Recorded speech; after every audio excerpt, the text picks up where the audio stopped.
Hey friends, Luck here. Welcome back to the channel. Today we are doing something a little different. We're going to be looking at the iPhone 7 in 2021.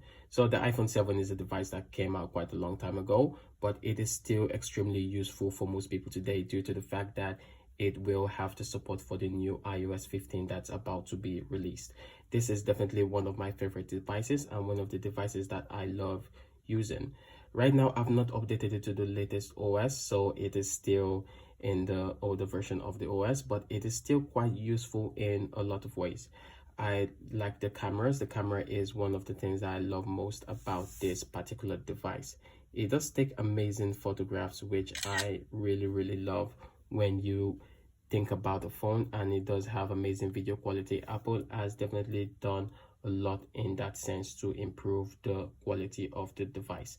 Looking at the build quality overall, it's still over the years held up pretty well, although most of its lifetime it has been in a case, but it still held up pretty well. Looks really good.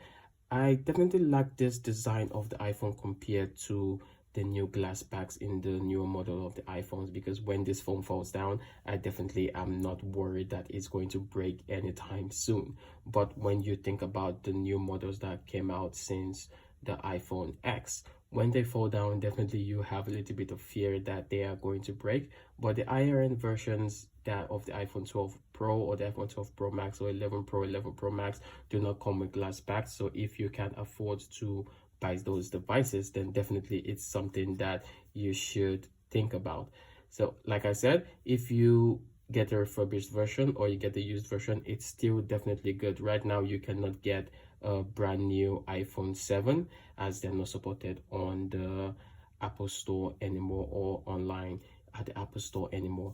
So in terms of games, it can definitely play most of the games that you have nowadays. It's definitely a very good gaming device. You have the chipset that is able to run most games, although it is a very old chipset and doesn't run most of the modern chipsets that they have now, but it still runs most of the games that you would probably think of extremely well. So it's an amazing device when you think about something like that.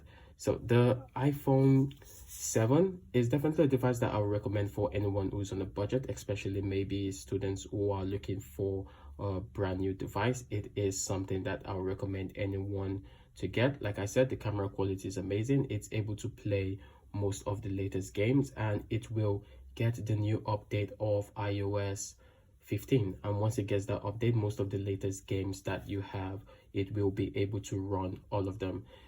For me, the Touch ID is something that I've been used to for quite a long time, coming from the iPhone 6. So the Touch ID is definitely something that I love compared to the Face ID. And right now, with the whole mask situation, if you do have an Apple Watch, it will be easier to open your latest devices with your Apple Watch. But if you do not have an Apple Watch, most times you might have to remove your mask. So the Touch ID is definitely something that I extremely love. And the Touch ID is still definitely responsive over the years that I've been using this device.